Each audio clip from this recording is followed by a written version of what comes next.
You, Meredith.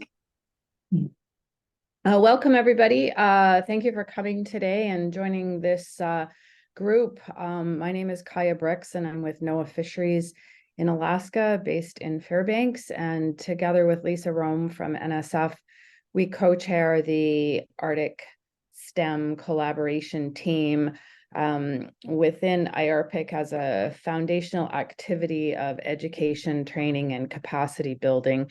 We're working to create a community of practice and make connections across federal and beyond entities and organizations and individuals who are interested in and committed to expanding opportunities and learning more about STEM, STEAM, other ways of knowing the Arctic, and looking for connections that we can make amongst each other as we try to build this community of practice.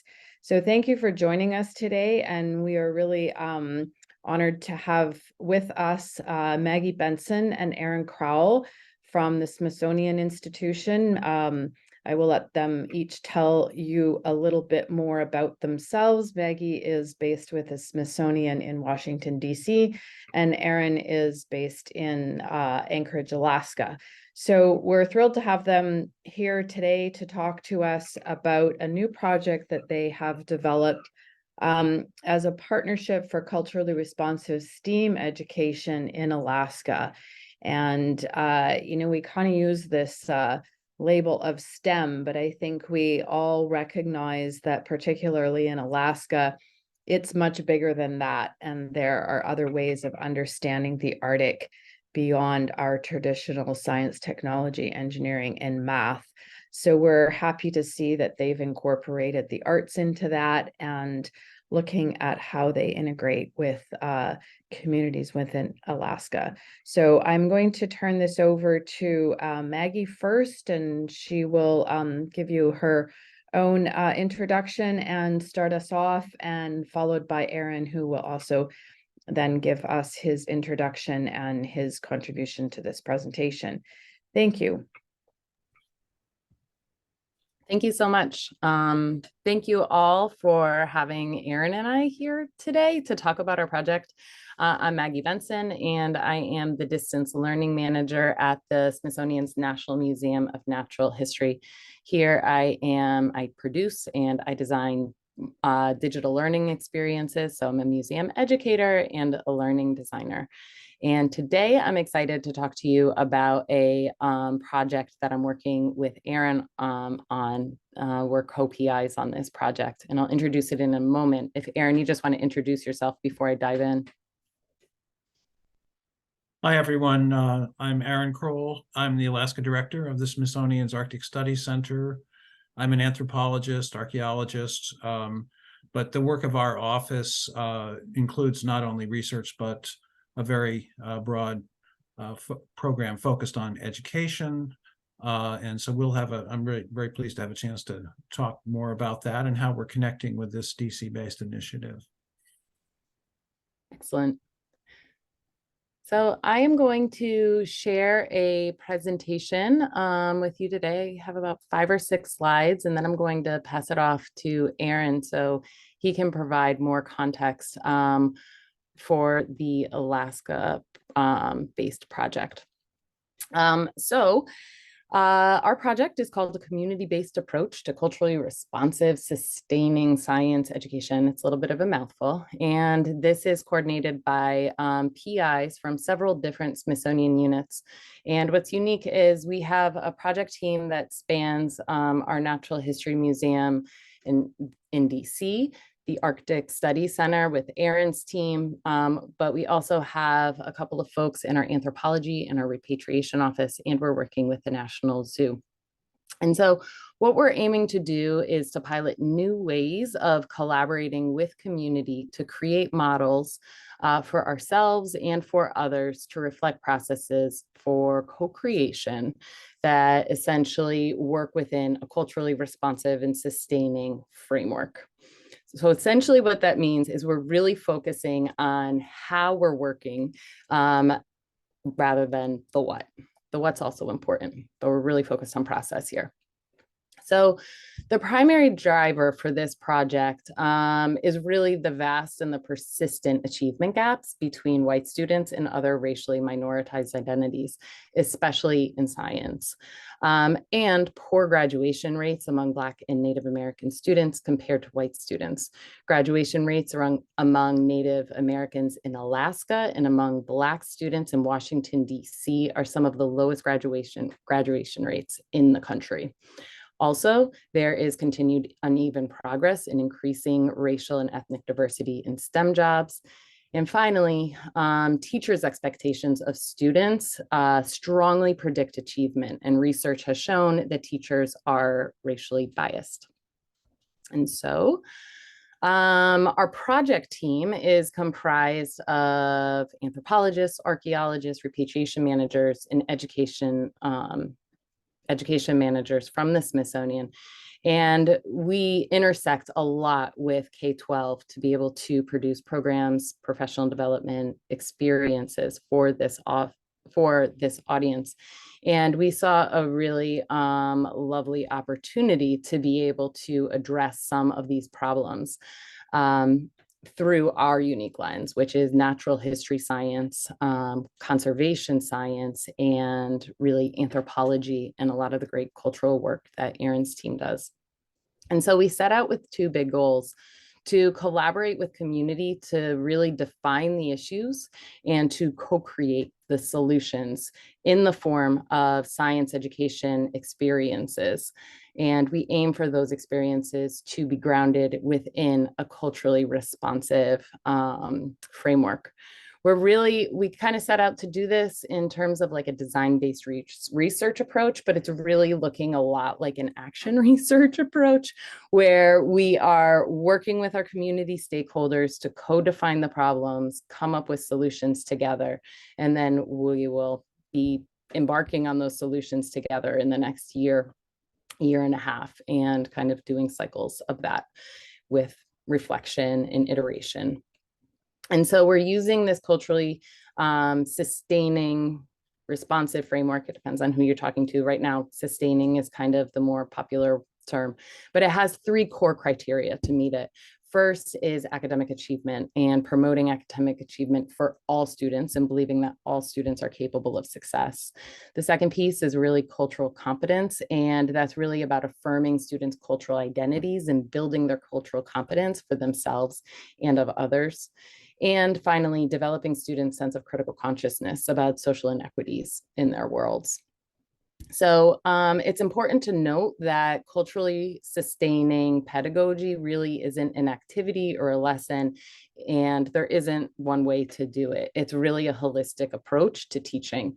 And based on the literature and what we're learning, there's really two major challenges to using this approach. One is understanding the theory, and two is knowing the instructional moves to basically apply it to practice.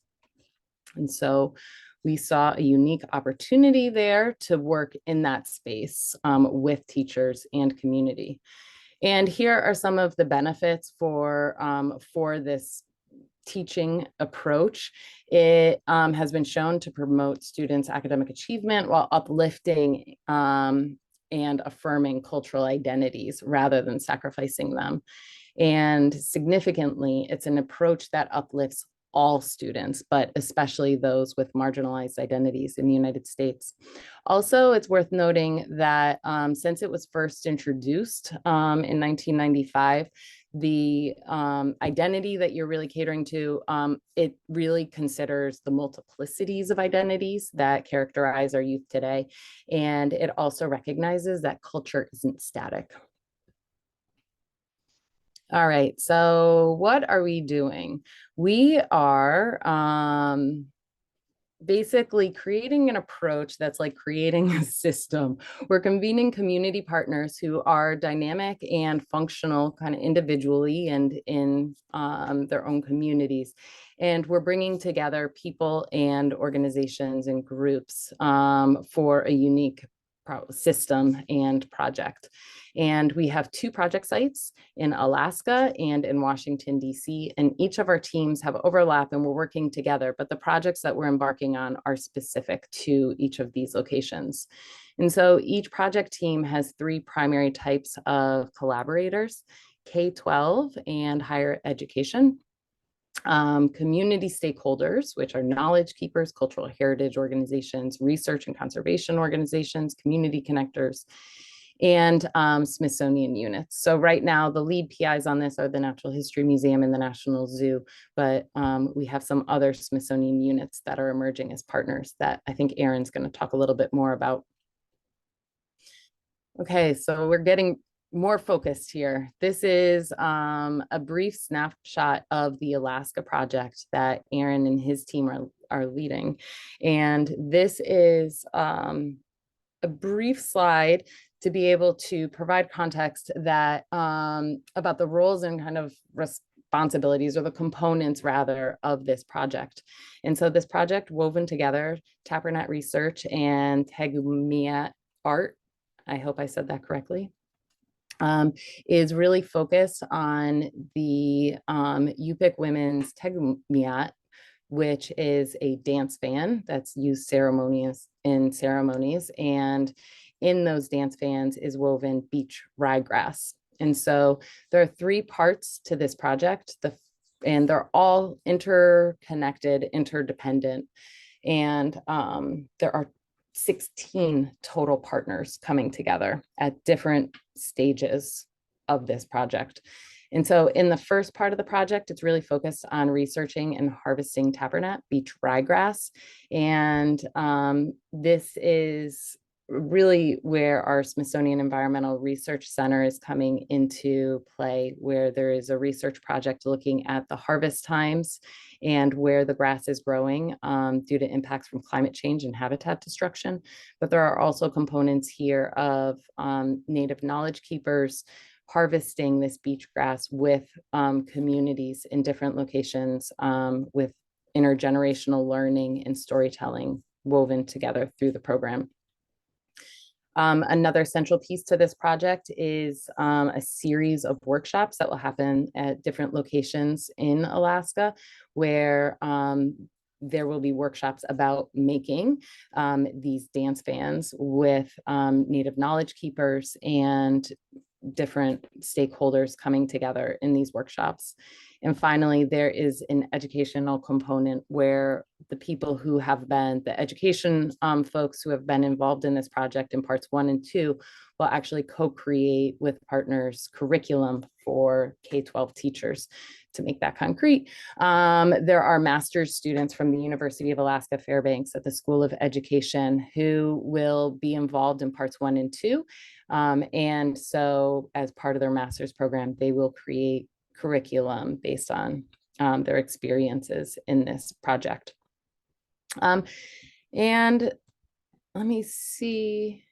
Oh, here's references just for a moment. And I think one of the notes that I just wanted to mention is that one of the major things that we're finding is that this emergent design has been really special, because it's hard to focus on something. We say we're going to do some culturally responsive science education, but what does that mean?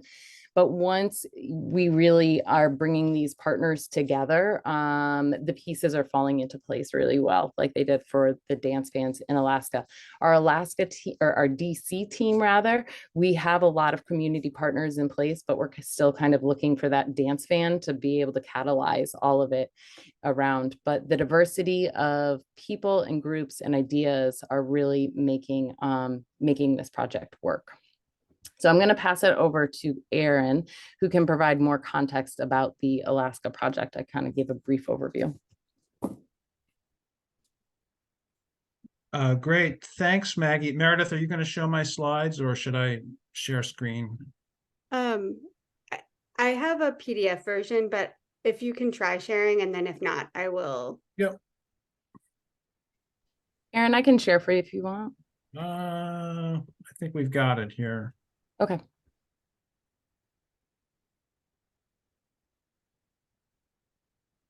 Let's see.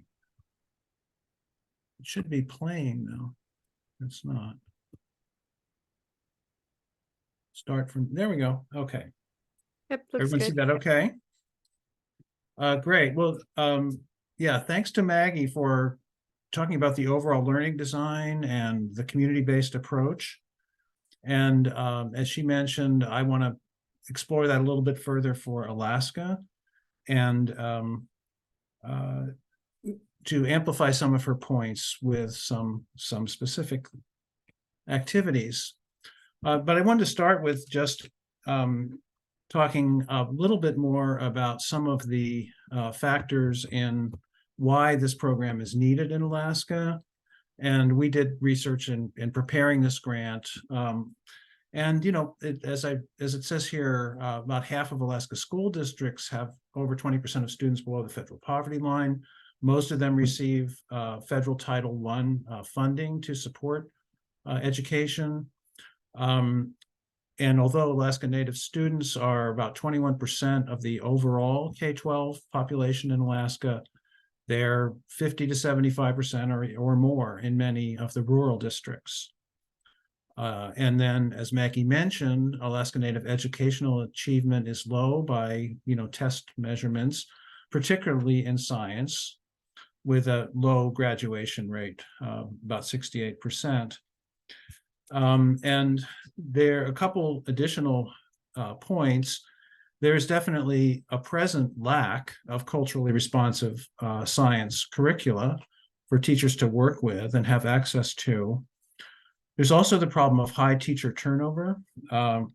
And we have many teachers coming on short-term teaching contracts and really having a need for cultural orientation and figuring out how they can work with communities, in their communities, and with the people in the community for the education of children.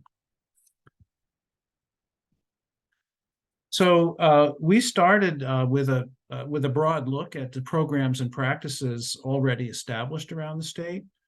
I'll mention that we were assisted by Nisha Andrew, who is an Alaska Native Education Fellow sponsored by the CIRI Foundation, who helped with this outreach and interviews with program leaders around the state.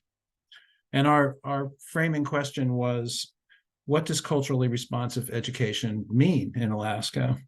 And what is going on? We wanted to connect with and learn from Alaska Native partners in a two-way flow of ideas and find ways to augment already established local and regional initiatives. We discovered right away that there's quite a high level of Indigenous education along this model. And around the state, we also, the beginning of our project also coincided with a huge grant from the Department of Education. $35 million was awarded to 28 culturally responsive education projects around the state. And that just was a roadmap for us of some of the major work that's going on. And so as you can see here, what we've learned in talking with many educators is a primary concern on how science can connect with Indigenous knowledge. And this is including empirical and ecological knowledge of the natural world and of resources from the land and how to use them.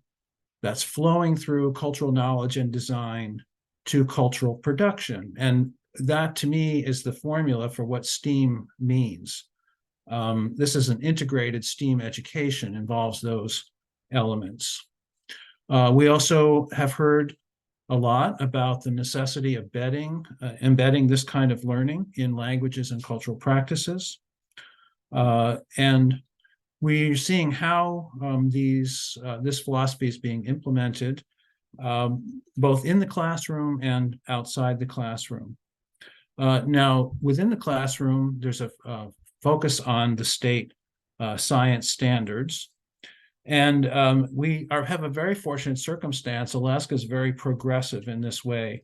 Even starting in kindergarten, there's a strong emphasis on interdependent relationships and ecosystems, natural selection, earth sciences, weather and climate. That's all the way through middle school. And then there's an interesting shift to lab sciences, physics, chemistry, et cetera, in high school. But it points out, as a natural history museum, hoping to offer our expertise in natural sciences, we have a large audience, and it's the younger audience within Alaska schools in particular. So, and I'll just make a contrast a little bit with a program you may have heard of, the Alaska Native Science and Engineering Program. Very strong program, also all through grade levels on to postgraduate. But there's a strong emphasis on technology, math, engineering, and professional development, entering careers in those fields. And so we're doing something different. We're really focusing on learning about the natural world and how that connects with Indigenous knowledge. There is also, we heard a lot about programs that take all of this outside of the classroom, and a lot of times in the formats of culture camps, science academies, and other meetings outside of normal school time. And I'll also mention that teacher training in this culturally sustaining approach is needed. And this is something that's being provided by some of our partners, as well as the cultural orientation for outside teachers coming in. And there also is a great deal of interest and in co-developing curricula, and also a need for accessible online resources to support this approach. So we've built all that into our progress here. I'm just putting up a slide with a few of our current partners. Sealaska Heritage Institute is, I think, probably has the biggest program in this area in the state, and it's very diverse. They include funds for teaching of culturally responsive education in many school districts in Southeast Alaska. They hold middle and high school learning academies, and they sponsor teacher training, all of which filters up to, or is directed from the top, from their elders council. And the philosophy and teaching is very grounded in cultural traditions and knowledge there.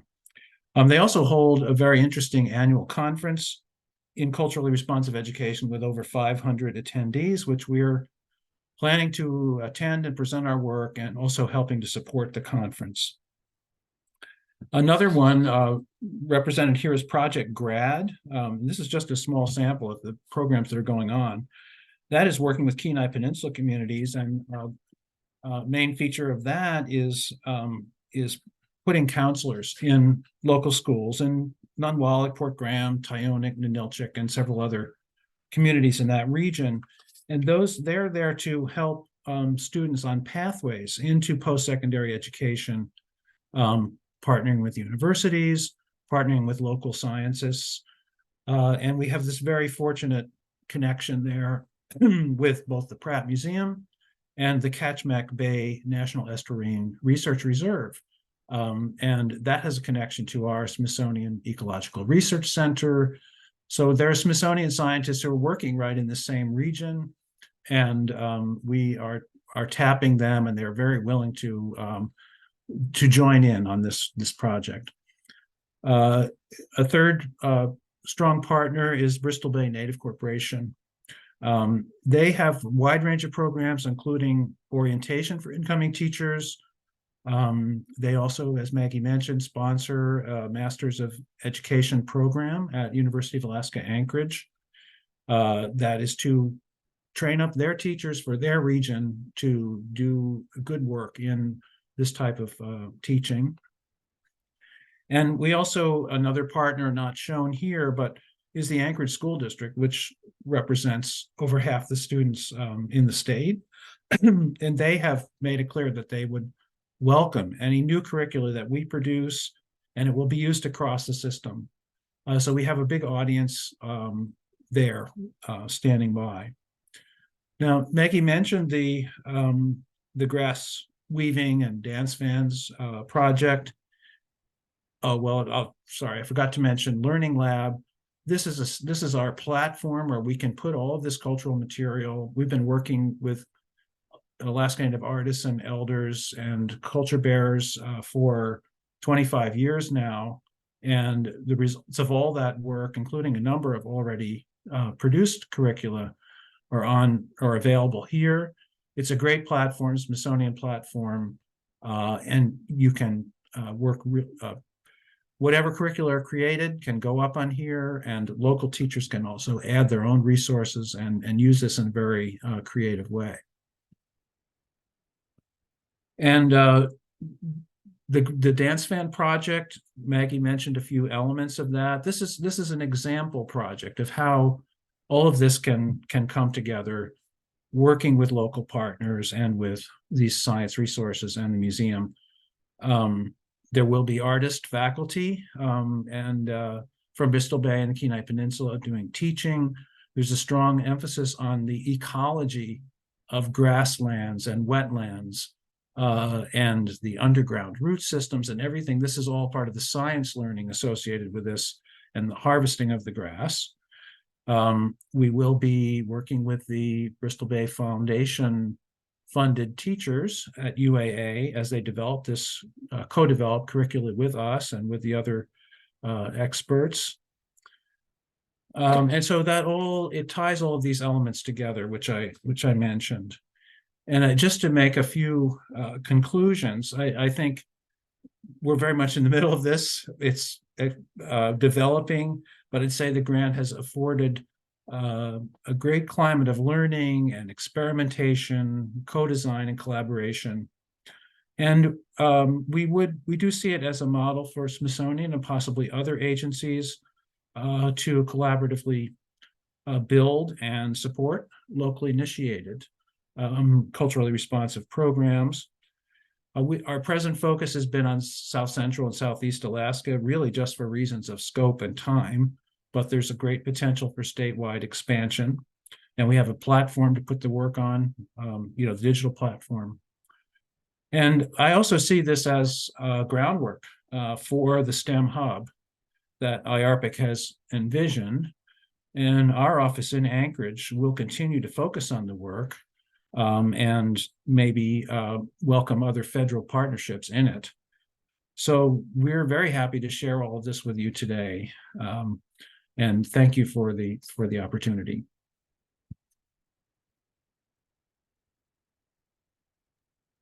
So I'll stop sharing. Hey, thank you, Aron, and thank you, Maggie. That was really interesting and really interesting to see how detailed you're getting, and also at the conceptual model level of the process that you're undertaking. So I think that the applications there, as Aron just suggested, could be far-reaching. So just opening it up now to any questions that any of the folks here online may have for either Aron or Maggie. Please feel free to either chime in or raise your hand. If I see your hand, I can call on you. Otherwise, feel free to speak up.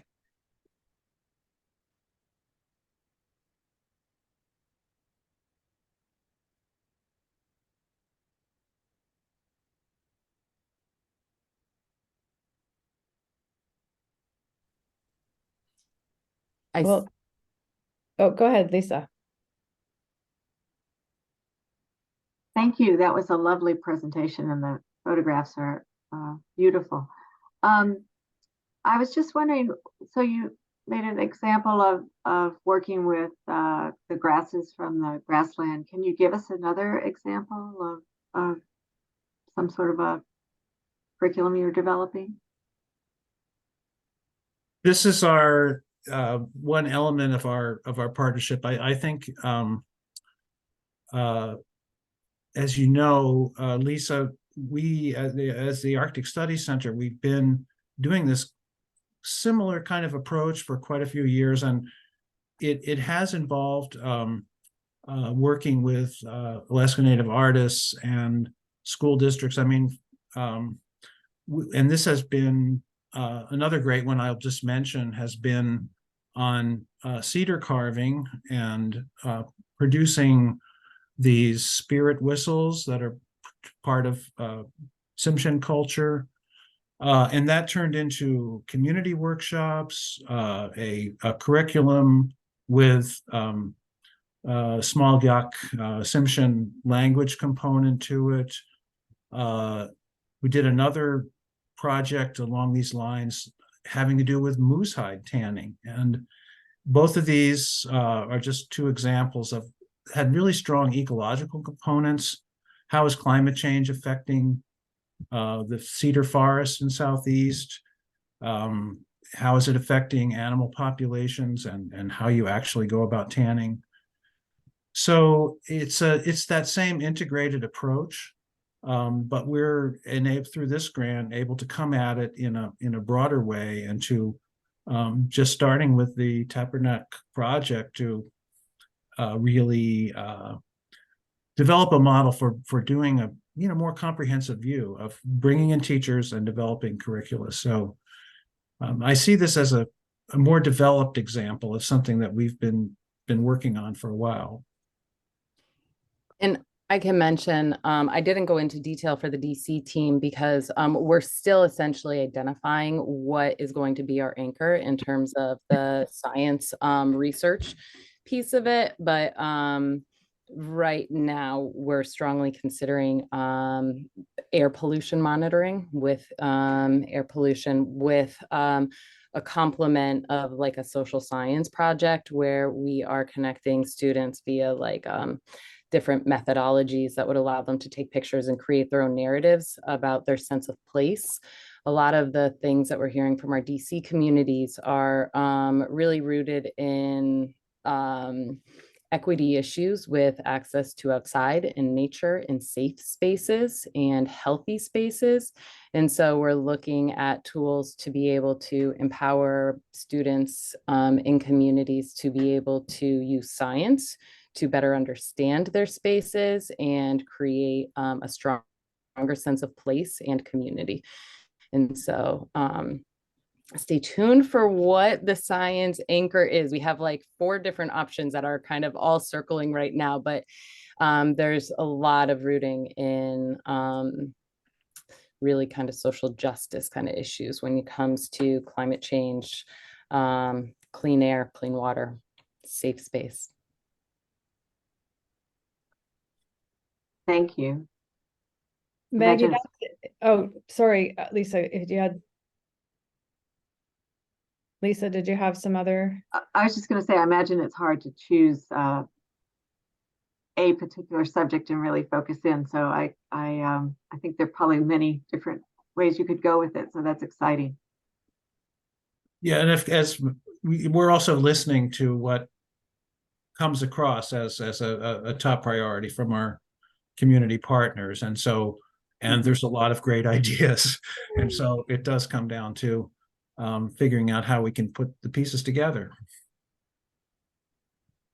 I think that there's some questions from Ming in the chat, but I just wanted to make a mention of your air pollution potential topic for DC, because that is also a big topic here in Alaska, particularly in the interior, where a lot of heat, heat source comes from wood burning and air inversion. So the atmospheric component of that is very relevant to Alaska. So that might be kind of an interesting intersection if you're doing something that is, creating a model, but there is a potential corollary here in Alaska for your DC topic. Yeah, I love that connection. And I think what's so fascinating is even though Washington, D.C. and Alaska seem so different in some ways, they're so similar in the themes that we're hearing from community and some of the opportunities for these points. So yeah, and I think some of the things that we're considering in terms of the expression of what they're learning, we're leaning into like art and hip hop as culturally relevant expressions to both learn and express what kind of performative at the end. It's kind of like creating a package that even if it's specific to DC culture, it can really be a model for other locations like Alaska, especially when you bring in some of the social science pieces that we're considering. Yeah, We're, great. we're actually hoping that the DC project will emerge in a form where the students can travel to Alaska and present at the Sealaska Cultural Conference, learning conference. I think that would be quite a cool exchange. Yeah. I see questions from Ming here. Do you want me to take those?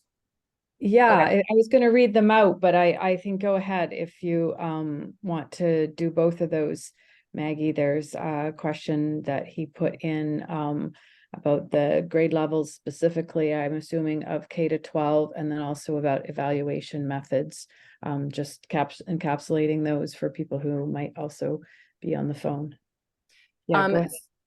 So the grade levels in Alaska right now, the focus is going to be on grades 3 to 12, and those are the grades that the master's students are currently teaching that are going to be engaging in kind of the whole project. In DC, that is still to be determined, but probably in the same range. It's really going to depend on the final kind of selection of teachers that we're collaborating with in schools. In terms of evaluation, it's a really good question. So there's kind of like two levels of evaluation that are happening here.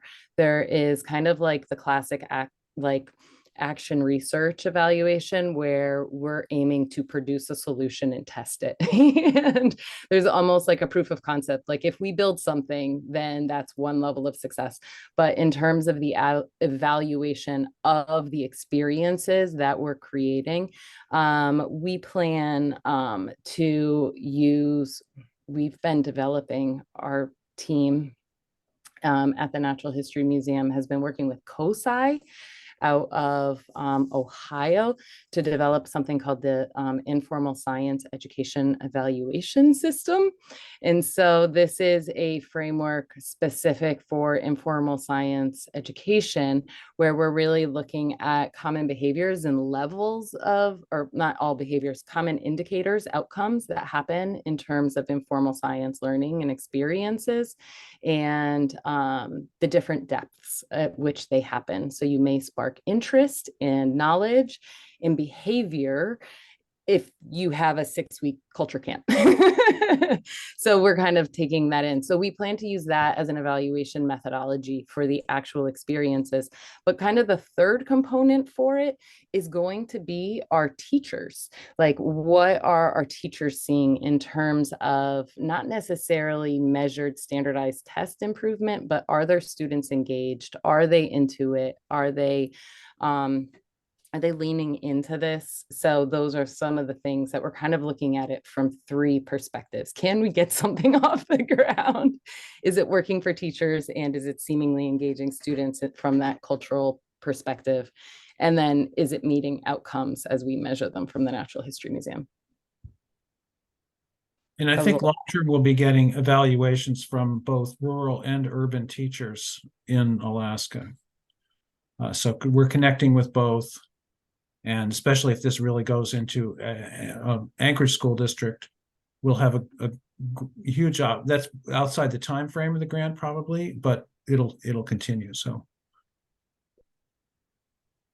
We have a question from Rainey Wood, who's in Alaska, about how best you would like to be approached from communities, researchers, teachers, previous administration, people with related and existing projects.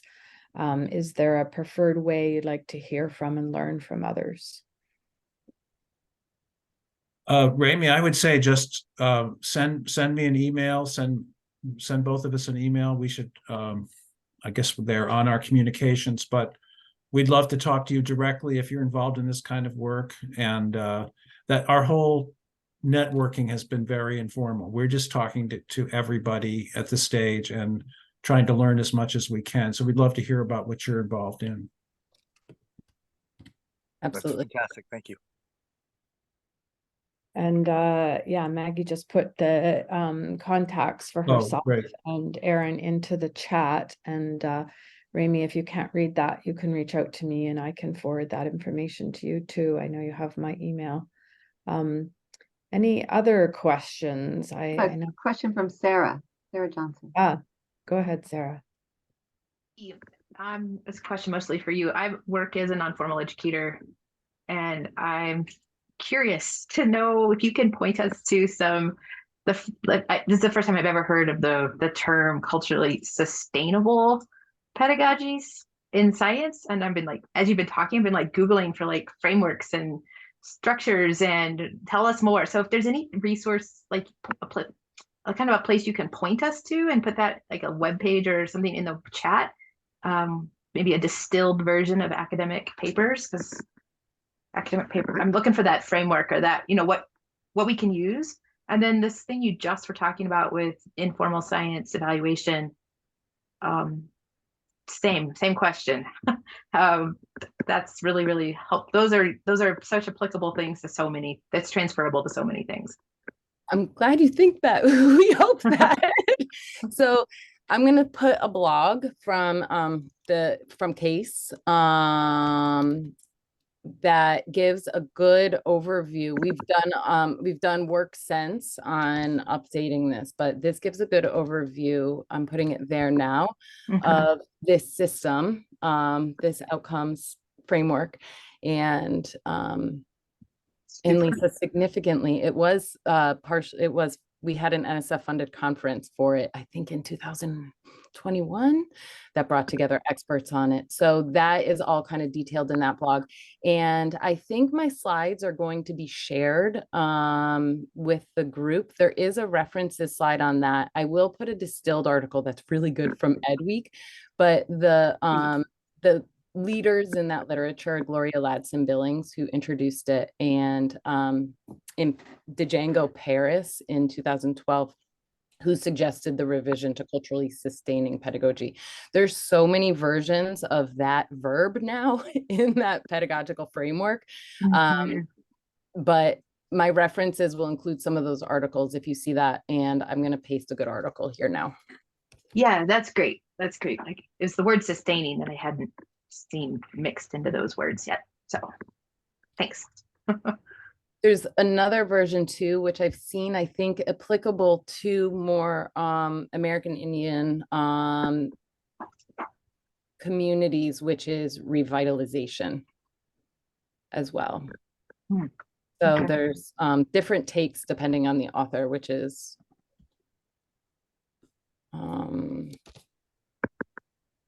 typical of theories, right? Yes, so, of course.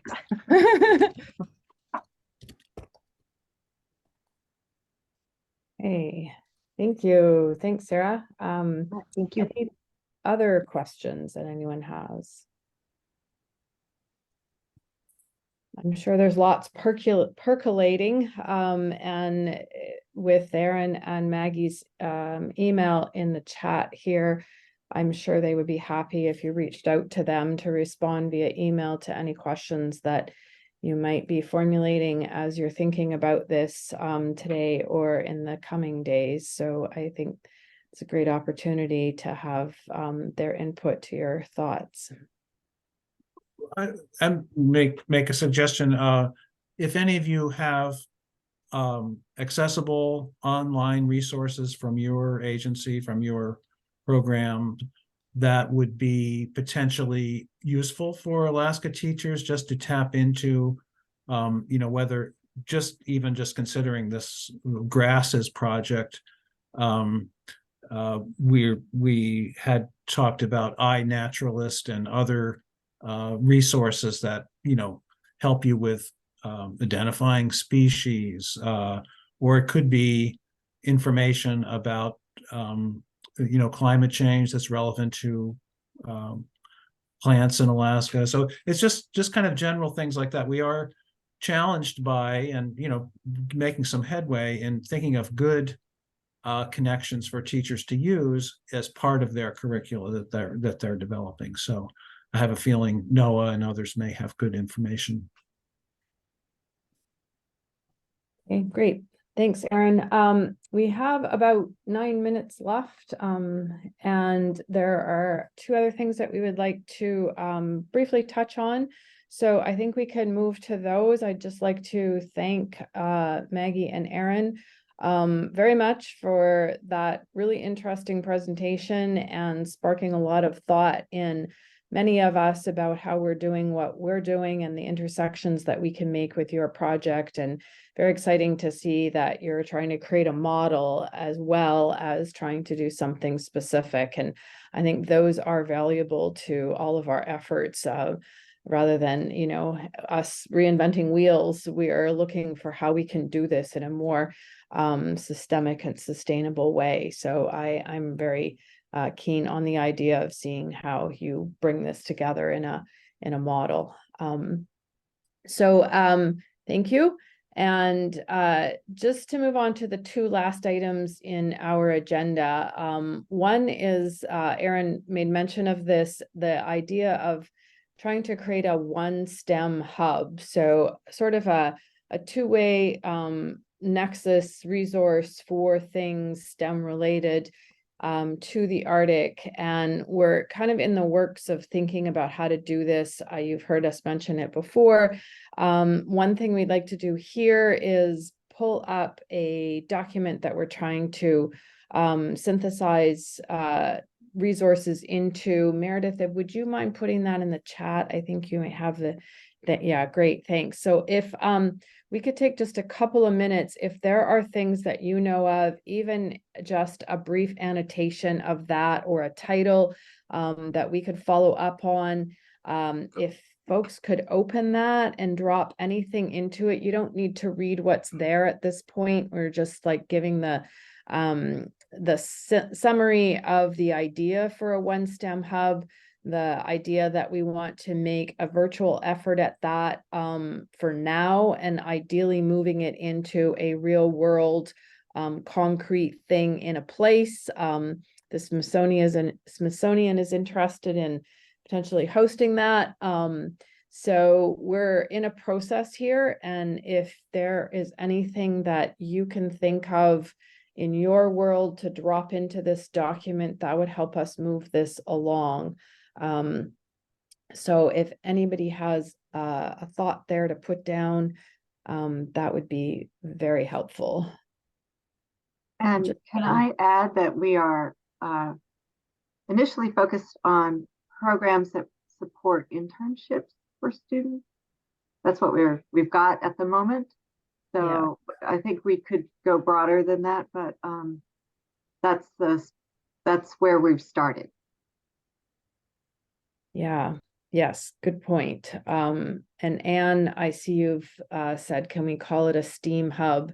Yes, we've been struggling a little bit with the narrowness of the initial idea being a one STEM hub, and definitely are thinking of STEAM, but also thinking beyond that, because we recognize that Indigenous knowledge in cultural knowledge is another way of understanding the Arctic and providing opportunities and programs. So we haven't landed on I think perhaps a universally satisfactory way of identifying this hub. So I wanted to recognize the point that you're making there. And if folks have other ideas for how we can label this, I think it's important for issues of equity and justice to think about how we land on that label. And I have a question. What's the rubric for deciding what goes on this list and what doesn't? Because what's your criteria? Yeah, that's another great question and topic that we've been also struggling with a little bit. For now, we don't have one. We're just trying to, create something that we can think about a little bit more. We will need to consider a rubric as we put this out into the public domain. So that is probably another conversation that needs to be had. For now, I think, can we put down anything that anyone thinks of that sort of loosely sparks their connection to this idea. And then I think we have to iterate that.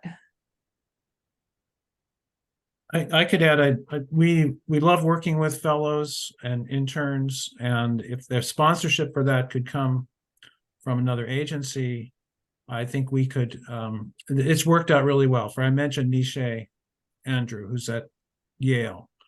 And she just did a terrific job on helping us with our project. And we always have these types of programs going on, and it's a great opportunity, as CIRI Foundation saw, to sponsor her.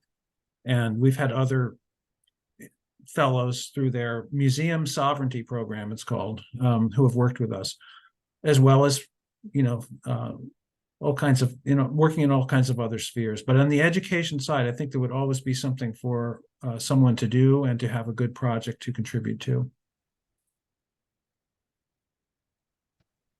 I would imagine that there's a lot of things that are like Alaska Native people centered that are not on this list. Like, this is a lot of federal government stuff.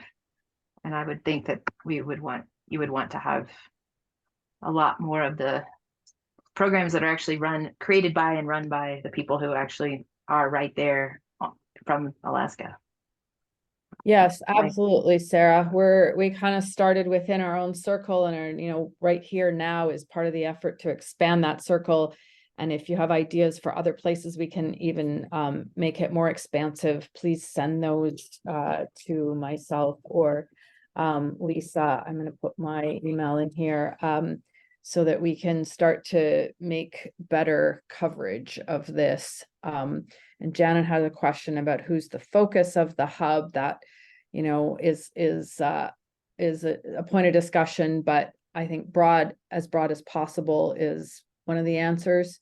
And Rami has made note of an effort from an NNA in looking at some intersections. So thanks for doing that. I saved the link, Kaya, so I can add some suggestions just based on our current Great. exploration of all of this. But I know, for example, Sealaska Heritage Institute would probably be very happy to be involved. I would ask them, of course, but Okay. it'd be great to have them as a partner in this. And Bristol Bay Foundation, really doing terrific work, and others. So. Yeah, that's a great idea. I think that the success of this, if we try to push it forward, is going to be based in partnerships. So thinking about how we can make these partnerships together for this effort, I think is going to push us a lot further down the road. So that's a great idea. And I hope we were able to present some of the need to us. This is something that's really welcomed, that's really needed. Teachers have been so, and educators have been so eager to get involved with this. So we're not just making something that's, just uncertain audience. That's not the case at all. Yeah. Okay. It's great that this conversation here is generating lots of ideas and input. And maybe it's something that we need to follow up on in another conversation with this community. And we're at the top of the hour, so we want to be respectful of people's time that they've committed to this. And I don't know if we quite have time for any updates from your communities beyond what we've talked about here. Perhaps we'll have to reconvene and try to make sure that we make more room for that next time.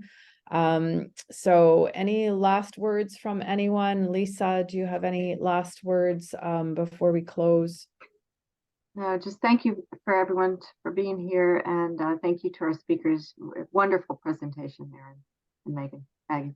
Thank you, Lisa. This was great, and I'm pleased to contribute to any future convenings around the STEM idea. So that sounds really good. Yes, thank you all. Thank you for your time, for your interest and your participation, and especially to our speakers, as Lisa said. Nice to see everyone here today, and you can look forward to our next quarterly meeting. We'll make an announcement about that soon. Thank you. Thank you all. Bye. Thank you.